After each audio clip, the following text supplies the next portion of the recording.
ಜಿಲ್ಲೆಯಲ್ಲಿ ಚಿತ್ರದುರ್ಗ ತಾಲೂಕಲ್ಲಿ ಎಷ್ಟು 76 ಜನ BMಗಳಿದ್ದಾರೆ. ಅದರಲ್ಲಿ 36 ಜನಗಳಿಗೆ ಕೊಟ್ಟಿದ್ದಾರೆ. ಅದರಲ್ಲಿ ಈಗ ನಮ್ಮ ತುಮಕೂರಿನಲ್ಲಿ 10 ಜನ BMಗಳಲ್ಲಿ 7 ಜನಕ್ಕೆ ಇವತ್ತು ನಾವು ವಿತರಣೆ ಮಾಡ್ತಾ ಇದ್ದೀವಿ. ಓಕೆ, ಒಂದು ಸಂಖ್ಯೆ ಆಯಿತು.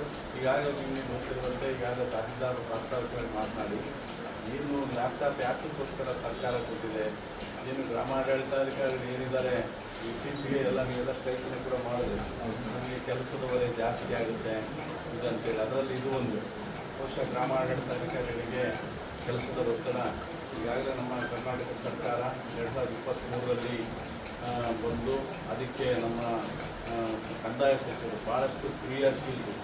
ಅವರು ಸಾರ್ವಜನಿಕರಿಗೆ ಯಾವುದೇ ರೀತಿ ತೊಂದರೆ ಆಗಬಾರ್ದು, ಜೊತೆಗೆ ಆ ಒಂದು ಲೋಪಗಳಾಗಬಾರ್ದು. ಸಾರ್ವಜನಿಕರಿಂದ ಕೆಲವೊಬ್ಬರು ನಮ್ಮ ಅಧಿಕಾರಿಗಳು ಸಿಬ್ಬಂದಿ ವರ್ಗದವರು ಕೆಲವು ಪರ್ಪಸ್ಲಿ ಮಾಡಿದ್ರೆ ಕೆಲವರು ಬೇಕಂತ ಅವ್ರು ಮೋಸ ಹೋಗ್ತಿರ್ತಾರೆ. ಆಮೇಲೆ ಕೆಲವೊಂದು ಸಂದರ್ಭದಲ್ಲಿ ಒಂದು ತಪ್ಪು ಮಾಡಿದ್ರೆ ಎರಡನೇ ಮೂರು ತಪ್ಪುಗಳು ಮಾಡಿಸ್ತಾನೆ ಹೋಗ್ತಾರೆ.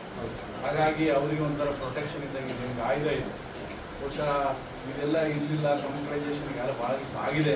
ಅದನ್ನು ಕೂಡ ಇದೊಂದು ಮಾಹಿತಿ ಇರಲಿಕ್ಕೆ ಈಗ ಭಾಳಷ್ಟು ಉಪಯೋಗ ಆಗೋಂಥದ್ದು. ಜೊತೆಗೆ ಕಡಿಮೆ ವೇಳೆಯಲ್ಲಿ ನಿಮಗೆ ಆ ಮಾಹಿತಿಯನ್ನು ಸಂಗ್ರಹಿಸ್ಕೊಳ್ಳೋದು, ಮಾಹಿತಿಯನ್ನು ಇಟ್ಕೊಳ್ಳೋಂಥದ್ದು ಭಾಳಷ್ಟು ಉಪಯುಕ್ತ ಆಗ್ತದೆ. ಆ ಕಂದಾಯ ಇಲಾಖೆಯಲ್ಲಿ ಏನೆಲ್ಲ BMಗಳಿಗೆ ಜವಾಬ್ದಾರಿ ಇದೆ ಅಂತ ಈಗಾಗಲೇ ಹೇಳಿದ್ದಾರೆ, ನಿಮಗೆಲ್ಲ ಗೊತ್ತೇ ಇದೆ. ಇದನ್ನು ನೀವು ಸದುಪಯೋಗ ಪಡಿಸ್ಕೊಂಡು ಯಾವುದೇ ರೀತಿಯಲ್ಲಿ ಮಾಡಂತ ಯಾರೋ ಹೇಳಿದ್ರು, ಯಾರೋ ಜನಪ್ರತಿನಿಧಿಗಳು ಹೇಳಿದ್ರು ಅಂತೇಳಿ ನಿಯಮ ಬಾಹಿರ ಇರ್ತಕ್ಕಂಥ ಕೆಲಸನ ನೀವು ಮಾಡಲೇಬಾರ್ದು. ಯಾವುದೇ ಸಂದರ್ಭದಲ್ಲಿ ಒಂದು ಕೆಲಸ ಮಾಡಿದ್ರೆ ಇನ್ನೊಂದು ಕೆಲಸ ಆಗ್ತದೆ. ಬಹುಶಃ ಬೇರೆ ಬೇರೆ ಆಮಿಷಗಳಿಗೆ ಒಳಗಾಗಲೂಬಾರ್ದು.